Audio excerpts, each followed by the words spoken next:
But yeah, so I graduated with a weaving degree, which immediately just job offers came right in.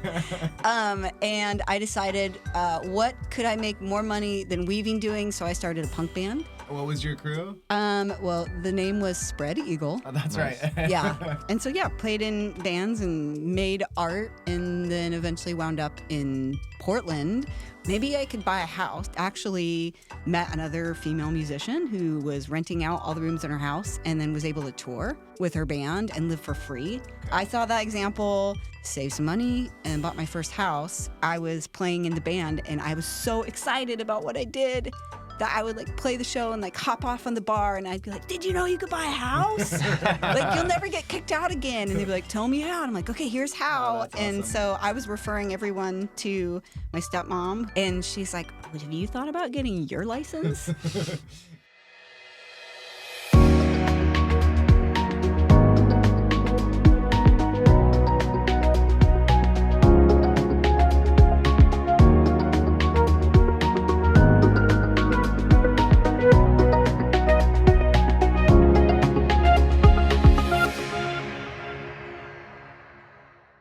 Hey guys, welcome to the Realized Gains podcast. I'm Stephen Tran. And I'm your co-host, Jordan Lee, and we're super excited to have Jenelle Etzel here with us today. Thanks, guys. Yeah, Jenelle, do you mind just giving us your, kind of background? I don't know if you're from Portland, and then just kind of give us your story a little bit. Yeah, sure. I was born and raised here in Portland, Oregon.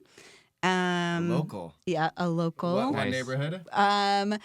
All over. It's probably Really? why I got into real estate, but I lived on a houseboat below Oaks Park. I lived in Southwest Portland. I lived in apartments off of Barber Boulevard, mostly on the west side. I went to Wells, which was Wilson at the time. Oh, okay. And then I went to U of O. Wow, super Oregon. Yeah, super Oregon. I lived for a year in Indonesia. So that's the only time I've ever lived anywhere but Oregon. Was there a reason to go to Indonesia? Well, I studied Bahasa Indonesia in college. Wow. And I majored in hand weaving. Really? Uh-huh. And so there's a lot of like weaving techniques that originated in batik, ikat that are from Indonesia. Interesting. Do you do any weaving anymore? Yep. Oh, cool. Yeah, still got a loom. Lifelong skill. Yeah, and it's given me an appreciation for expensive fabrics. Oh, That's why I had to get into real estate to support the world's most expensive habit, which is weaving. Interesting. But yeah, so I graduated with a weaving degree, which immediately just job offers came right in. And I decided, what could I make more money than weaving doing? So I started a punk band. Nice. Girls punk band. That paid better, right? It did. And I got to travel the country with these girls. It was fun. so fun. What was your crew? Well, the name was Spread Eagle. Oh, that's Nice. right. Yeah. Having to break that name to my grandmother was just really American. Yeah, just very really American, patriotic. right? Super Yeah. patriotic. Yeah. Uh-huh. I have older sisters, 6 and 7 years older, and when I was a kid, they'd always be like, "Don't sit, Spread Eagle." I was always like, That's how you embody that, Yeah. that teasing, right? That bullying from the older siblings. Yeah. The band name was actually not my idea. So, but once I commit, I commit. And so, yeah, played in bands and made art and then eventually wound up in Portland where I saw other artists that I knew like creating lives for themselves. Like I was always thinking, my dad was a 6th grade teacher. Both my grandfathers worked for the government. So they had really good pensions, really good benefits. Yep. And that is what I heard over and over and over every time I came home. Like, that's the American dream, right? Yeah. Like, you've got to get a job with good benefits. Mm-hmm. I'm sure they were thrilled about the weaving and the punk rock. But so I was like, well, how do you retire if you don't have a pension? And so I started thinking, well, maybe I could buy a house. I was in my early 20s. I was like, if I bought a house, then when I get that paid off, at least I'd have some, financial stability and I could control my world. And I actually met another female musician who was renting out all the rooms in her house and then was able to tour with her band and live for free. Wow. And I was like, I'm so you saw doing that. that. Example. Okay. I saw that example, she had me over for beers to help her set some tile. I was doing side jobs, setting tile, doing mosaic work. And, she's like, come, for beer. I would do a lot of things and set tile in her kitchen. And she told me, okay, you gotta save a little bit of money. And, at the time it was like, do you think you can save like $10,000? And then do you think you can get a job where you could show that you make at least $14 an hour? And I was like, whew.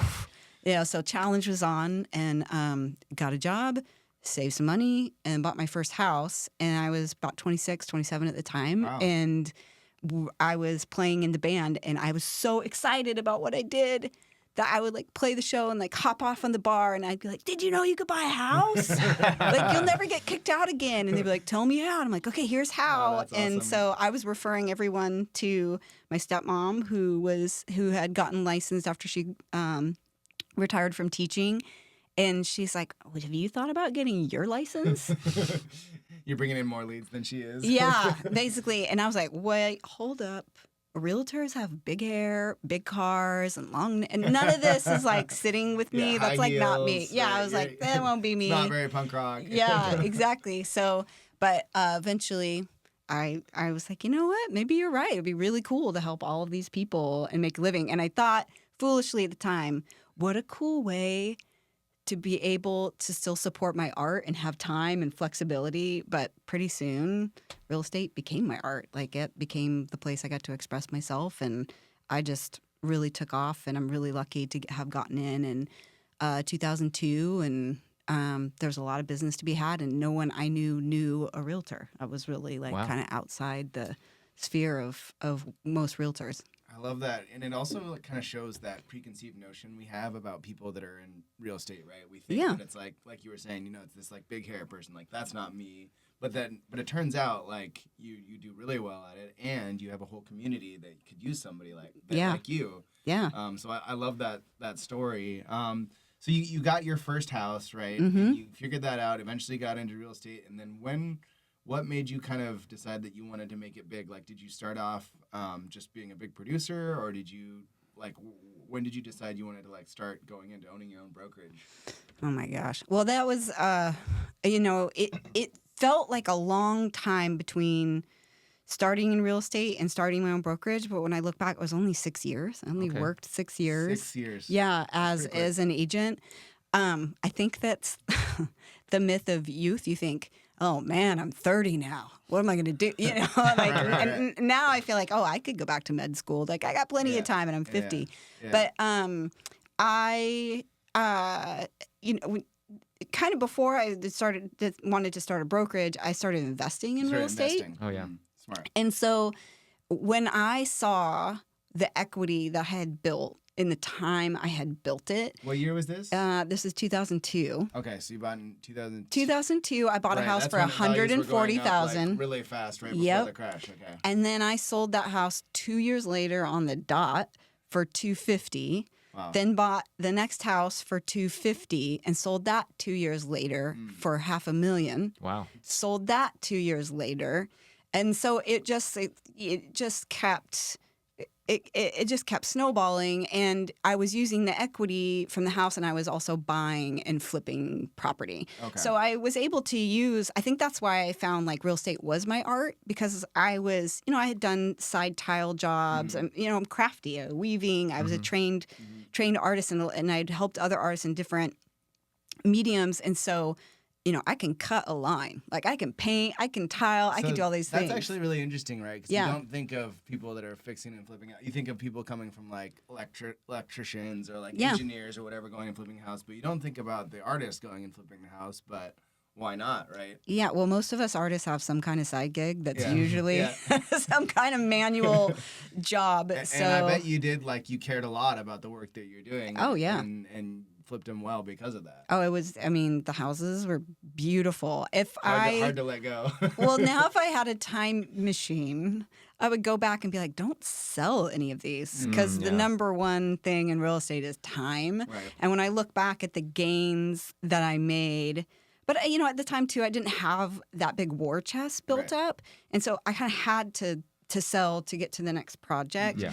But I mean, if I owned everything that I had owned at one time, I mean, we wouldn't be here today. We'd all be sitting on my island in Hawaii or something. But yeah, and so I was employing a lot of different, working together with a lot of different artists and musicians and creatives, and it was so fun. Like, it was just, I still love remodeling houses because it's something, I can put my dirty clothes on, I can show up, and it's like the work that you start, you see the result and walk away. It just is so satisfying. So even at this point in your career, you're still doing that type of work? Yeah. I love it. During the pandemic, I bought a house down in the Salem area near you, and everyone's like, "What are you doing it for?" And I'm like, "Mental health. Mental health. What are you going to sell it for? I don't care. Like, it is giving me something every day to look forward to go to work." I felt really isolated, so like having somewhere, I hired a couple of really cool people to help me. We just, listen to podcasts and pull out nails on the floor. You were still going down there to actually do the work. Some of it, yeah. I love it. Yeah, I mean, it's like there's the deconstruction. It got to a point, and then I was like, okay, this is above my skill level. But I loved imagining how it would come together in the story of a property. Like, I love physical spaces and getting to change them. Yeah. So you're doing the flipping. You're being a real estate agent. When did you see that there is something missing in the market that you could kind of take on? Oh yeah, thank you. So I was really fortunate. Two of my biggest referral sources were employees at Stumptown Coffee and employees at Alaska Airlines. So I'd somehow I'd gotten really, really lucky. I had a agent I worked with at my office who's like, "I never returned this guy's call. He's pretty angry now. He wants to see this house. Do you want it?" And I remember I was sitting in my friend's house, this banjo player's house, and like at that point we were playing this speed metal bluegrass band, and I'm like, okay, I think I've got an opportunity. I'm gonna go over and show a house. It wasn't very far in North Portland. I show up, this guy is so pissed because he's like, I want to buy this house, and this guy's been putting me off. And I was like, I promise you, I won't put you off. And he turned out to be the manager for all the Alaska Airlines stewardesses. Wow.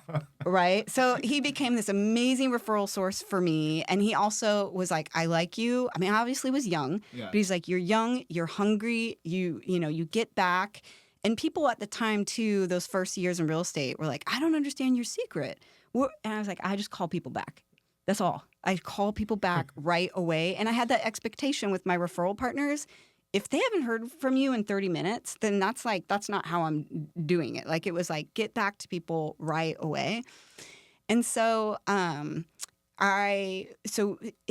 working with him, and then Stumptown was this new, now we know it as it is, established coffee company. But at the time, it was like this really new radical idea in like what a Portland coffee company could look like. And they were treating their employees really well. And a lot of musicians that I knew worked there. And also Bullseye Glass, another really great employer for artists. And they pay good wages, and they would allow for you to go on tour. And they would keep their health benefits. That's so smart. And I was like, God, this is really cool to run a company. And their branding was really of the moment. And so I just started thinking, well, how come there's not a real estate company like that? And Like also, a Portland real estate company. And there was Portland's Alternative. And God bless Steve and Nora who owned that. They were really inspiring to me. But they also wore like velvet capes. And I was like, well, not that alternative. That's true. I had that my first home I bought with them. I found them online back in 2012. We had a great experience with them. They're fantastic people. But I was like, okay, I want something that's modern and like, we don't have to say progressive or alternative because it's just, in my mind, I was like, it's 2008. Like, it should just be a given that we're recycling and doing all the things or whatever, Recycling is progressive. Right? What a joke. Yeah. I know. Like, come on. So, anyway, I started to see that there was like, well, maybe there's a need for this kind of company. And I also was really, sometimes when something upsets me, I pause and I'm like, I'm probably upset because there's something I'm really good at that I want to change. You know, like if something's annoying me about sitting on a board, it probably means it's because I need to step forward and really lean in with like my special unique skills or voice. And so I was really annoyed at the fact that our real estate industry was marketing to these like a white couple, a heterosexual couple with 2 kids and a picket fence. And I was like, who the are these people? Like, I live in Portland. I don't know any of these people.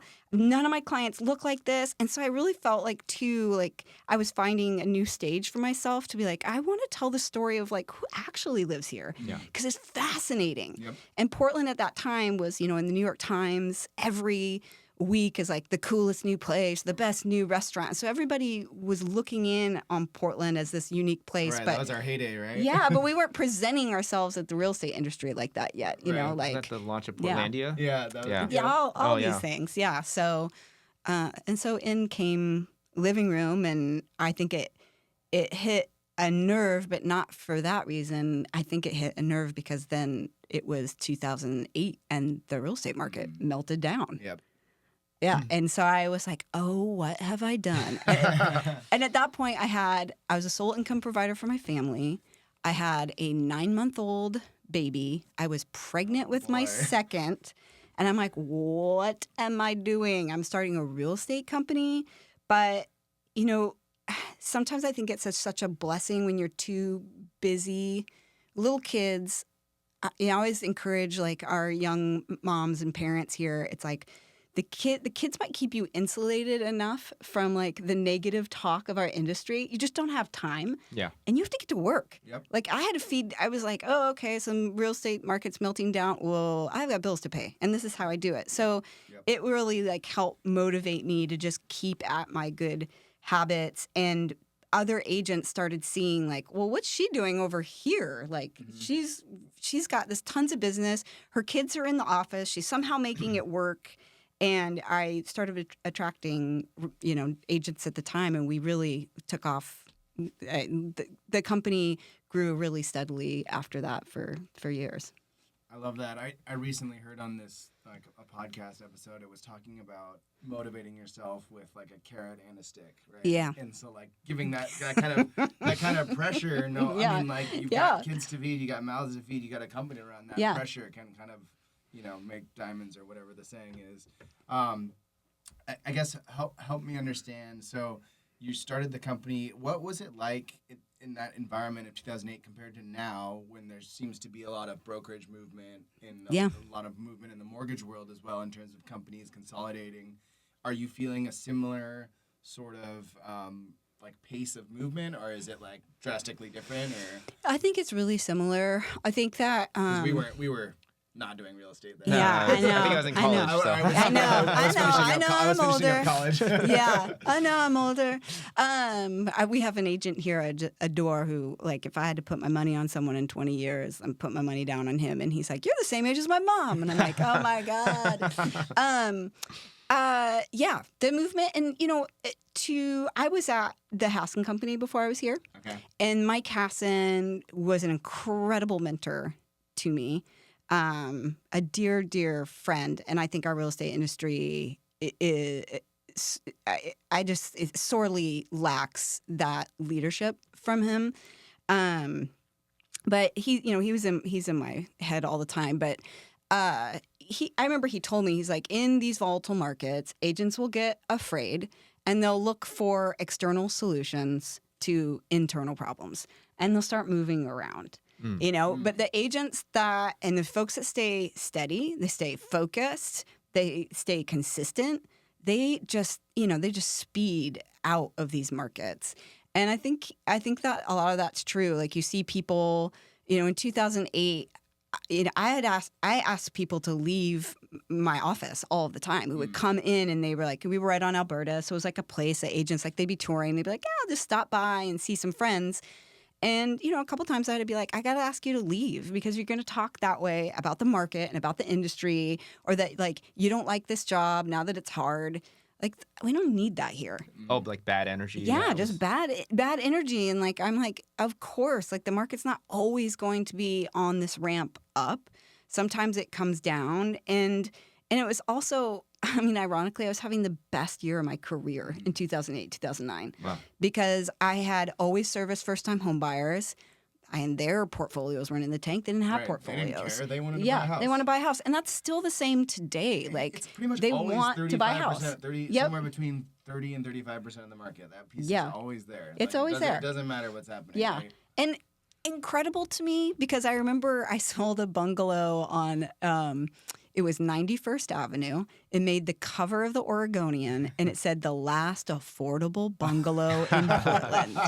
And I cried because I was like, what's going to happen? There were two folks who worked at restaurants, and they were able to buy this house. And I remember I cried in my car of like, what's going to happen to my first-time home buyers? Like, how are they going to afford this, this market? What's going to happen? And I've been at so many of those places where you think this is the end of the market or this is the end of affordability. And it's amazing how resilient and how people find ways to happen. Now, we need more housing. We need more affordable housing. But anytime that I thought it was the end of my career, because who am I going to sell houses to? I have been wrong every time. I love that. Yeah. I heard that you run a book club, and you guys are reading this book, Abundance, which has been circling the crowds, speaking about affordable housing. And you want to talk a little bit, because I know you're kind of on top of what Oregon and Portland is doing in particular in terms of trying to address the affordable housing and opening up supply. Sure. Just because I think that's like a thing that's being talked about right now. Yeah. It's funny because when Living Room started and we defined our own values, abundance was on the top of the list for us, because it's this belief in enough. And I love that they're talking about it's like a liberalism that builds. Like there's enough for everyone. I really love this economist, Heather McGee. She talks about the sum of us, that it's like we have all these. We used to have a lot of policies where if something was good for one person, we understood it was good for all. And for some reason, we've really pulled back on that. She was just saying, like, can you imagine a world where we built public libraries now? Like where someone came, a politician was like, I've got this crazy idea. We're going to build the most beautiful buildings in town. We're going to stock them with books, and then people can take them for free. And now it's like we need to cut the hours of the library. I know. My mother was a school librarian and got fired because or laid off. It's not fired, laid off because there's no more libraries. It's like, this is tragic that we used to kind of understand, like, we are all in this together.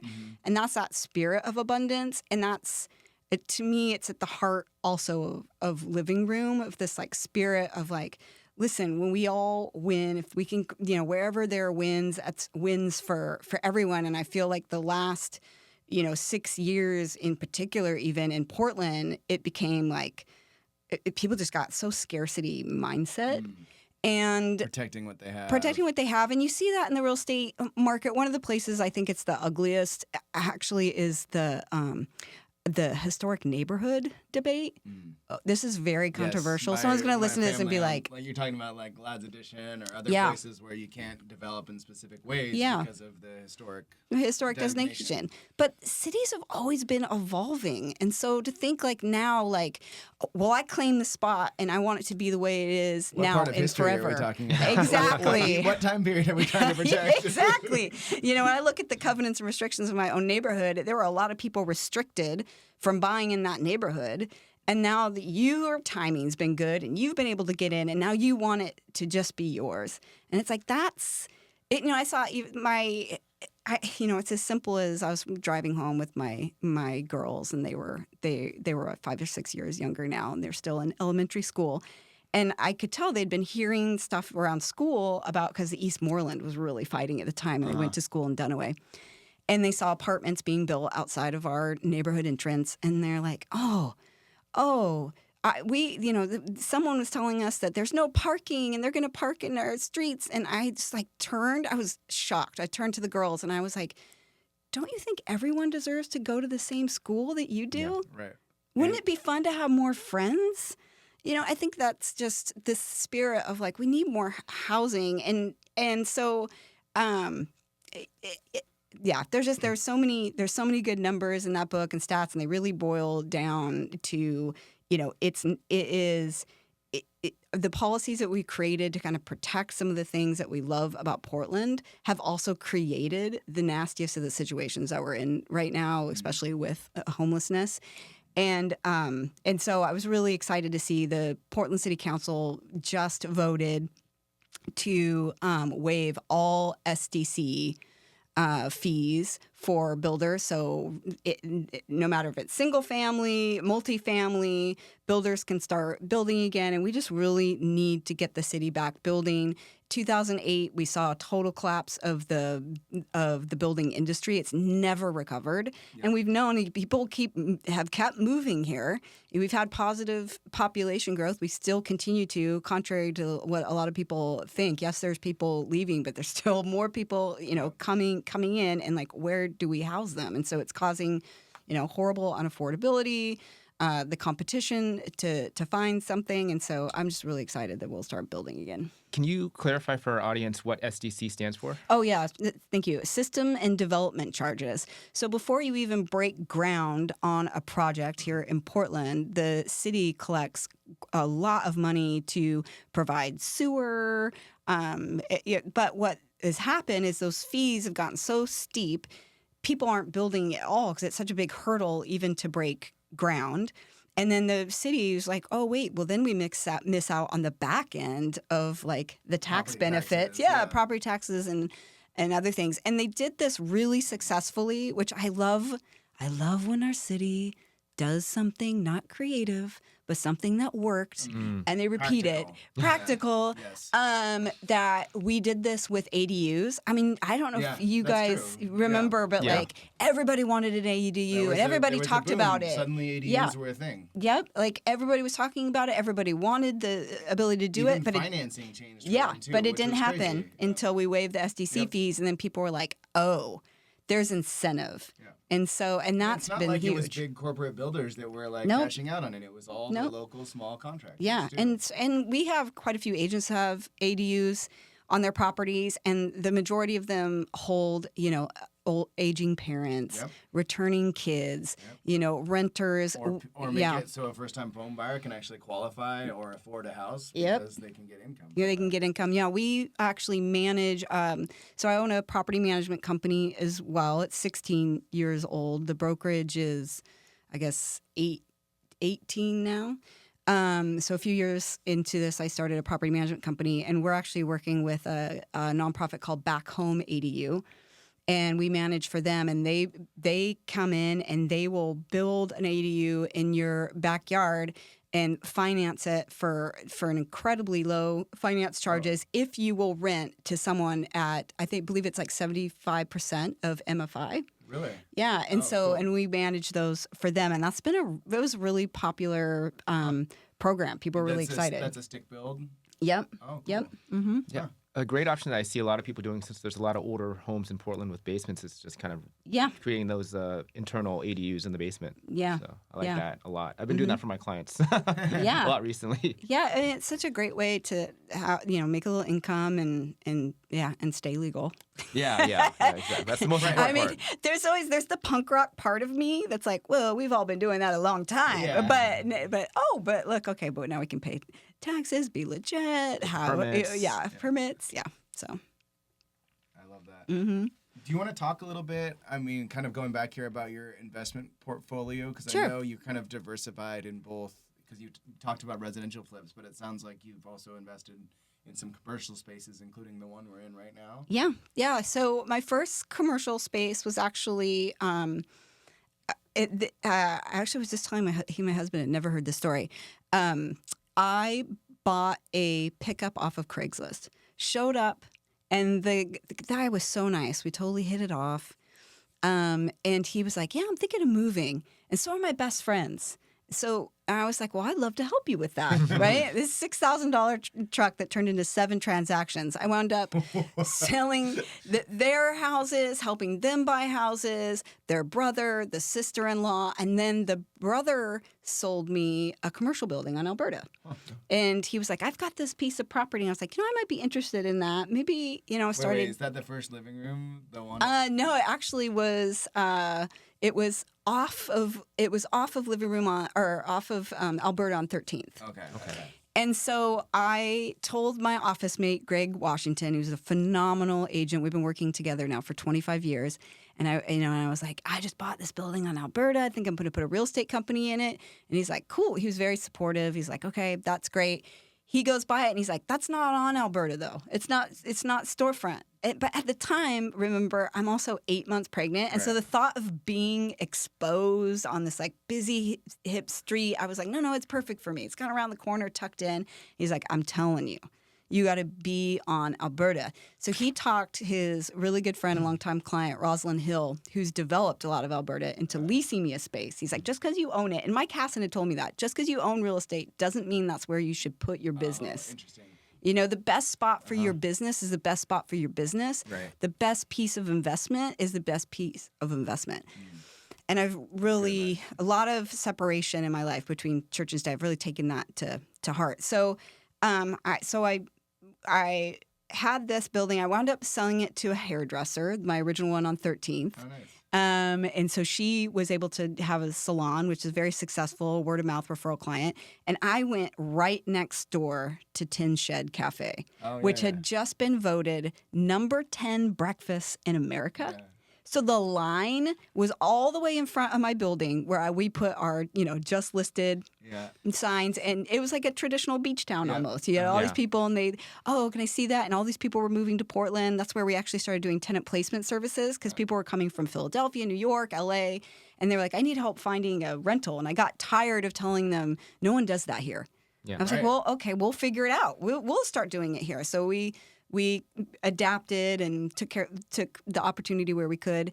And then right as I was giving birth to my second daughter, it was right after she was about 2 months old. We were at the beach. I was taking a little time for maternity. And Greg calls me. He's like, Rosalind wants to sell you the building. And I'm like, my hands are kind of full. Like, real full. Like, literally really full. And he's like, if you can make it happen. So actually the PDC, Portland Development Commission, I worked with a man there named Fred Atimo. They helped me put it together because it was really hard. The other commercial property that I had bought, I could qualify for residential financing. Right. But this one had to be commercial financing. And so I had to write a business plan. Yeah. Gotta have a pro forma. You have to have 30% down. Yeah. And imagine going out for a commercial loan in 2009 saying, I own a real estate company. I think banks were like, see you later. They probably didn't give you the SBA 5% down option, right? No. With a 30-year fix. No. So I got really lucky. Lewis and Clark Bank, which is a local bank, Trey, who owned the bank, had told me later, I was profusely thanked them because the PDC was like, all you have to do is find a bank that will loan you half and we'll come in with the other half. Oh. But you have to find a bank who will give you half. They were willing to take second position on it. Yeah. Wow. Yeah. And so, PDC was through grants. So he said, you know what? We bet on people and your success, and like the best indication of someone's future performance is their past performance. Yeah. Your future success. I mean, like, let's look at your past. And he was like, they took the bet on me. I was able to buy that property on Alberta. It's a great piece of real estate. Case Study Coffee's in there now, and and it was the hardest thing I've ever done. Like, I had never written a business plan. I have a weaving degree. I was Googling how to write business plan. But it really helped. And at the same time, after I wrote that business plan, I was like, okay, now I kind of understand the fundamentals of my business. I wound up getting my B Corp certification too, because I had like gone through and measured and understood. I called it the second downturn that I navigated through after 2008. We had another one in 2012 in the company. I call it teabagging my business. Like, I knew what everything cost down to the teabag. I was like, that's not how I thought about it. I know. I had to keep it fun. I have to make a game that I'm like punk rock. Yeah. Yeah, it's kind of punk rock game. But yeah, like that. So it's like sometimes doing work that seems like this is just work. I'm like, okay, I'm going to do it. I like the challenge. And then you learn something, it opens a new door. So that began, that really opened me up for commercial investing too, because then once you've once you have a track record, then they're very willing to lend on you. It became so much easier. And the building across the street went up for sale. It's a 7,000 square foot building on Alberta. Oh, wow. And he listed it for $1 million. And I was like, he's out of his mind, which is laughable now. Building's probably worth close to $4 million. Yeah. And it happened to be another glass artist that I knew back from my artist days. Wow. And like, I kind of watched the building for a long time across the street. Like, I don't know. And finally a buddy of mine came over and I was making him smoothies in my breakfast. And he's like, why don't you buy? I had the flyer tacked to my refrigerator. And he's like, why don't you buy that? And I was like, I think they want too much. And he's like, do you need help? And I was like, maybe. I've never done a project that big and it was a full development. He's like, you don't need my help. But if you want to partner, I'll partner with you. And like we wound up going in and he had some good finance partners that he brought to the table and some experience doing projects similar to that. And then that was like my first step into something where like I wasn't just the tenant. I have 4 tenants in that building. Nice. And a major restoration with a, big commercial real estate development company here in town. I really got like the full so that was experience. Like a big commercial flip, essentially. Yeah, a big commercial flip, and that set me up for other projects, and then the building that we're in right now, which used to be the county parole office. Oh, really? I didn't actually know that. Wow. Yeah, I was single at the time when I came to check it out, and I was like this like cute guy got to the door. I was like, oh, he's kind of cute. And I'm like, he's checking in for parole. Never mind. But the county owned this. I think I've been really, really blessed in my life. I came to see this building. I had made a long list of everything we wanted for a headquarters. Because now at this time, we've got, we're about 130 agents at this time. We've got our property management company, the maintenance division.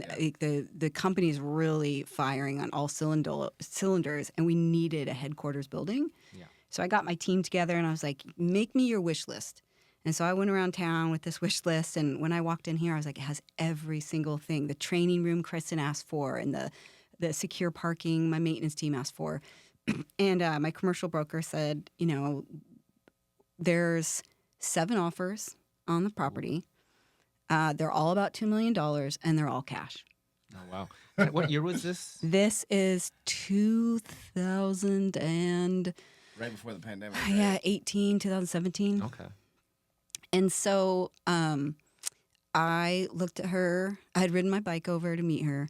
I looked at her, and I was like, I don't have $2 million cash. And so I rode my bike, and I told myself I had the entire Springwater corridor to cry. And then the universe had something else for me. So I rode home, and I was like, okay, I just got to trust. And I went around for 6 more months, and like, of course, this building kept being like, God, it had everything. But, it was off the table. And so I kept looking. And then I got a call. Someone's cold called me out of the blue. And my executive assistant at the time was like, I'm trying not to let this guy through, but he is persistent that he talks to you. And I was like, fine. It was Ted Gilbert. He's a commercial broker here in town. And he's like, hey, listen, I've got this building. I think you just got to come look at it. I was like, nah, I want to buy a building. I'm not interested in partners. And he's like, just let me give you the address, drive by. And he gave me the address. And I was like, that's my building. And he was like, well, a fella and I bought it. My other partner, Pat, and Molly Linkston, they were like, we bought it at auction, and we're looking for a third partner. You want in? Wow. And it was, what? I know. I was like, is this happening? It gives me goosebumps still when I talk about it, and they've been amazing partners, and having gone through what a major project this was too, I'm just so grateful that everyone brought in their unique strengths, and to have partners too that valued me for my strengths. Like, they were like, listen, what we need you to do is run your business and pay the lease. And Pat was like, I've got construction. And Ted and Molly were like, we've got the negotiation, and we've got, all this stuff. We all have our parts to play. Ted headed the financing piece of it. And that, I think, really opened my eyes because, I became a single mom pretty soon after the girls were born. I've built this company by myself, and like they really opened me up to how good partnership could be when you've got the right partners. And I needed that life lesson more than anything. So I feel like they're my angels, and I mean, they also created an incredible amount of wealth for me when you buy right and you do the right things to a building. It's like there's no other vehicle like real estate for building wealth. And I just love the idea that like you could put $10,000 in your retirement account and it operates like $10,000. Or in my case, I put $10,000 into that first house and it operated like $150,000 in the market. Right. Leverage. Yeah. It is. It's just like, God, that is just will never not be magical for me. Right. Totally. You mentioned something that I think a lot of people overlook, and that's when you were talking about buying the building and you having a big real estate office, 130 agents, and people think, oh, bunch of agents, bunch of production, that's great. But I think there's a valuation piece that we're missing out there, and you also mentioned the property management part. Yeah. Can you talk a little bit about that? Because to me, that, like thinking about having a business that you can sell or a business that can get financed, can you talk about how important that property management piece was compared to like just the production piece of the agent? Yeah, property management's it's just such a different kind of business. And I used to kind of be like, who would want to do that? And then exactly. Yeah, but then you start seeing the P&L and you're like, oh my God, it's predictable. Right. Yeah. It's steady. Yep. And it steadily grows, and it is a system. I love all of you realtors. I do. I love you. But give me an employee any day, because you can say, I need you to do these things, this amount of time. This is how we create the win. This is your job. And like so property management also allowed for me to build a team with jobs and take care of that team in the way that I know I can take care of them. Good benefits and good pay and flexibility and all the things that, as self-employed, as agents, there's a high price we pay to be independent contractors. Totally. So anyway, the property management, it's a business and it's a formula. And I also felt like it's also another place where I could bring this really unique lens of the abundance to it. And like, so we came right out and we were like, listen, this is how we're going to run it. That happy tenants equal happy landlords. Mm-hmm. Take good care of the people in those homes. They will take good care of your assets. We are not at odds with one another. And I found the most amazing property manager early on to come in. She's now the president. Cody Thurman runs it. She's also the president at NARPM, National Associated Property Managers. And she's just really taken that message and turned it up.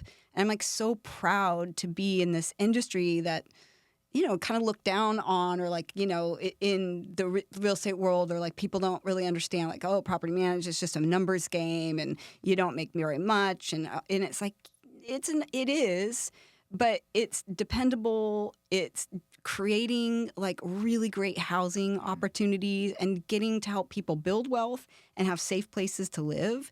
And when you can combine those two in a way that's mutually beneficial, it feels really meaningful to me. And I really have fallen in love with that business, and it is an incredible asset. And when we're navigating this downturn in the market, it's huge. I mean, it has allowed for me to keep giving to charity in the way that I want to do. It has continued to help, pay the bills on the brokerage side, or help me like regulate the fear of like, oh gosh, what's going to happen? It's like, well, I've got this steady business over here, and this one can ride the ups and downs, and the excitement that comes with it. And this would just, plugging away on.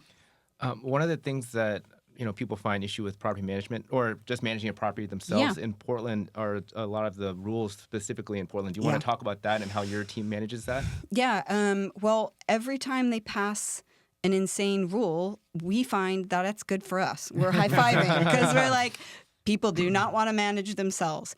Although it is a loss for the city, and sometimes we lose really good potential landlords because they're afraid. Yeah. You know, the city of Portland has chased off those small mom and pop landlords, and we're left with a lot of institutional landlords because the laws they don't make sense except for the most extreme scenarios. And so I love seeing, you know, Cody using her platform, us trying to create more communication between, you know, the interested parties, the landlords and property managers and tenants, and getting people to see both sides of like, okay, this is why this, you know, the city council might have passed this, or, you know, the laws were passed for this. Their intention was here, but what's actually happening in the market, you know, I think a lot of the intentions initially were to keep rents down, to keep things affordable, but landlords just have to pass those costs on to tenants. And so it's made Portland even more unaffordable. I think it's made it even a tougher place for a lot of tenants. And so, like, trying to get both parties together, we're really talking a lot this last year and year before about trying to build coalition, like trying to build help define better policy, because so often I have seen that, you know, then the city council initially passed a lot of the initial regulation that we saw about 4 or 5 years ago about giving credits to tenants that they move out and all these things. Not a single person on that council owned a house. Now, see, you know, you have to have all the stakeholders, because it's like, okay, that makes sense, but you're not seeing all these other pieces. Like my mortgage, the person that holds my mortgage isn't just like, oh, okay, well, you have to give this deposit. We'll just not take our payment for 3 months. Yeah, I mean, what percentage of landlords can handle a 3-month gap? It's pretty low. It's really low. And I found that too when the pandemic hit as a commercial landlord. I immediately leaned in, called all of my tenants, and I was like, we're in this together. What can I do to help you survive? We are all in the same place. Yep. And it was interesting is that, like, I was able to manage through and navigate with all of my tenants except for the one that had out-of-state ownership. And they were like, just talk to an attorney. And I'm like, we don't need to pay a lot of money for attorneys. Like, I'm telling you, I am with you. Let's work together. And so that was interesting. So I was like, like the tenant that seemed most secure was actually in hard times most insecure. Because we didn't have that relationship and that local bond, and like we're in this together to be able to navigate. Our landlord, like during the pandemic, we were trying to do some renegotiations. We were looking at their space for our business, and they remeasured our square footage and increased our rent. It's so like, tone deaf. Like the building was almost empty. Yeah, because everyone had left, and I'm like, what are you guys doing? We're like the only tenant in here. Yep, I just the way that people behaved. Again, I just think it comes from this place of abundance. I remember my brother, he's a OR nurse, and he called me, and he was really worried about me. The pandemic hit. He was like, oh, my gosh, are any of your tenants, what's going to happen, paying bills? I was like, I'm not worried about it. Like, for me, I've got this big asset that's going to be – it's not going anywhere, and it's worth a whole lot more money in 3 or 4 or 5 or whenever we get through this. But for my businesses, that's where my concern is, because they're shut down. Right. Like, I want them to survive. Like, my survival depends on theirs. And so I'm just focused on helping them succeed, doing what I can. I was calling, everyone that I knew in the neighborhood around our headquarters of like, do you know about the OPP? Like just making sure people had every resource they could. Love that. Mm-hmm. Yeah. Well, you do. I'm going to try to name everything that you do. You're a mother. Yeah. You own a brokerage. You have property management. You have your flips and rentals, and you have your commercial properties, and you acquire commercial properties. Can you just talk about time management? Because that just seems like a lot. Yeah. Well, the work-life balance. The work-life balance. It's funny because I started a brokerage to get a schedule that worked for small children. So my family's the center of my life and my focus. And so there's more money in real estate sales than there is running a brokerage. Like, hands down. But I didn't have the hours in me for brokerage to be the kind of mom that I wanted. And I started my own a huge part of me starting the brokerage was not just because I had a vision. It was also like, I need somewhere to breastfeed my kid, and I can't do it at my current office. So I need my own space because this is my first commitment. So the girls, I have two daughters, they come first. And then build a business and a lifestyle around the life that I want to have. And so I am a religious, like, time blocker. I wake up really early. I cook for my family. I meditate. I exercise. And then I get to work. And I don't normally work past like 3 or 4 o'clock. I've always had to pick up kids, and they've had sports and these other things. And so I really depend on team. Like, I don't think I'm the best person at any of the jobs or any of the hats to be worn in any of the companies. And so I really lean into my team. And I was like that when, when it's such a blessing. Again, my oldest daughter, Tula, such a blessing that she was born, because I had this, I was single. I played in bands. I was used to late nights. So real estate was no different. And then she was coming. I was like, oh, I better hire an assistant. Like, how is this all going to work? And that assistant stepped in, and I just handed everything to her. And people will surprise you. Like, I trust people. I think that's really rare. I just think I see it all the time. Like, that's agents' hardest hurdle of scaling their business is they just don't trust anybody. Yeah. They don't trust anybody to do it. And it's like, they won't do it like you, but they will do it. Just hand over the keys and let them fail a couple times, and they will do it. So I actually took 9 months off after the birth of my first daughter. Wow. And that gave me the confidence to start a business, because I was like, okay, it's about creating systems and people.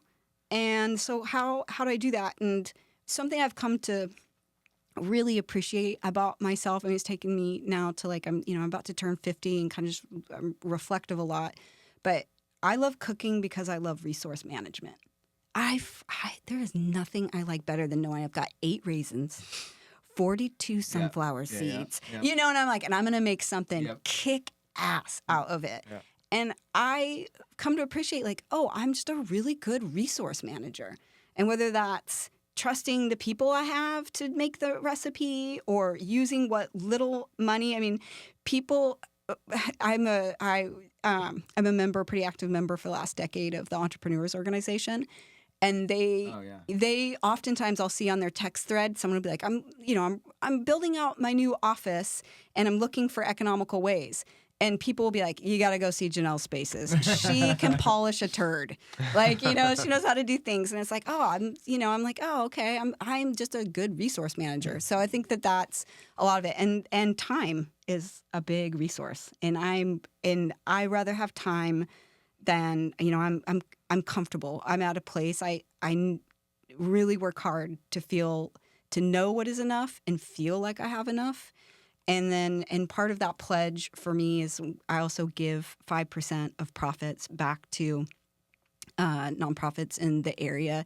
And, like, since Living Room's inception, between myself and the agents, we've given away $1 million at this point. And it's like, that's impact. Like, that is what I'll remember. It won't be like, oh, I did one more deal, or that year I made 300 deals. Yeah, I made $30,000 more. It's just like, nothing compares to that. And so this practice of generosity, I just feel like it's all a mindfulness practice every day of, like, I'm okay, I've got enough. What can I do to improve someone else's situation? And how can I use what resources I have here today to the best benefit of the whole?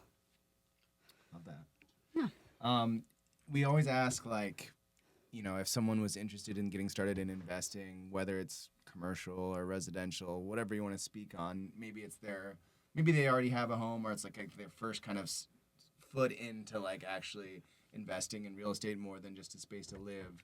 What would you recommend to that person who might be having a little bit of fear or anxiety? Yeah. I think partner. I wish I would have partnered earlier. Yeah. I wish I would have created more wins for a group of people. Like, let's do it together and have some fun doing it. And when I say that, though, I don't want women to hear, I think I'm going to do that with my boyfriend. Oh, yeah. That's like the one thing I would talk people out again and again and again. Yeah, I see the back end of that. Oh boy, don't do it. Don't do it. No, partnership. The first flip I did was actually with my dad. He was a retired school teacher, and we bought a little bungalow, and we each made $7,000, and we were just like, yeah. What dad wouldn't be psyched to have their kid partner with you on Oh, that, right? it's so fun. It's funny. My mom would paint the door green, and then I'd come back and paint it red, and then she'd paint it green. It's so fun.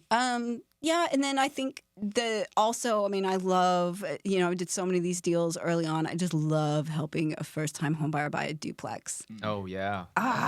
We just did that this week, I think. Yeah. Mm-hmm. So fun. It's just like, look, and then you got a rental, and it's like the perfect ladder property, but, not everybody can buy off the duplex, even if it's just a condo. It's just like, let the market do the work for you, be invested. You got to have a long-term view, but yeah, I think, if I promised my kids I wouldn't move them anymore, because my daughter was 8 years old, and she goes, "Mommy, I've lived in 12 homes." I'm like, "No, you haven't." And then I was like, "Oh dear," I was like, "Okay," and we've been in our house since then. I was like, "Okay, this is the family home. I won't keep moving you." But when you have that ability, when you're young, to take advantage of the moving in, fixing something up, and building equity tax-free for 2 years, that's pretty powerful. Yeah.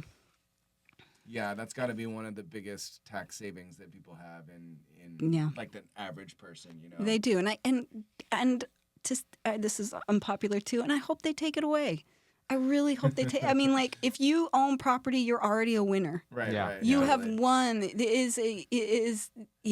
Anyway, but while it's here, you take advantage of that. There's just so many ways. I would just say do it. Just find a way to do it, whether that's forming a group. And I remember too, when I was renting off of Mississippi, cute bungalow, $750 a month.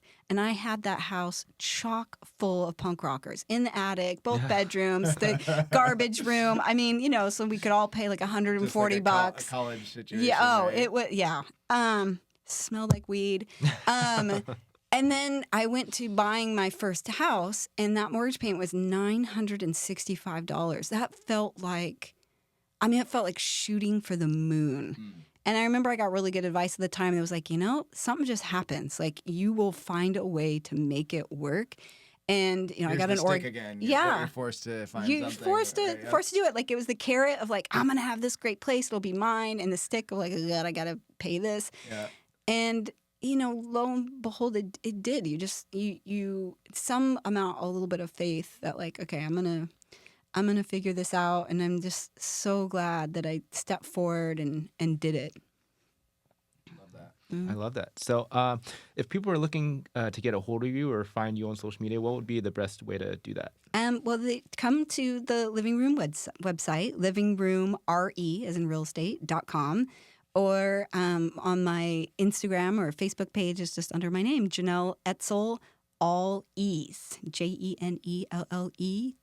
ETZEL. That's great. Well, thank you so much for coming on. Yeah, thanks for having me, guys. It's fun.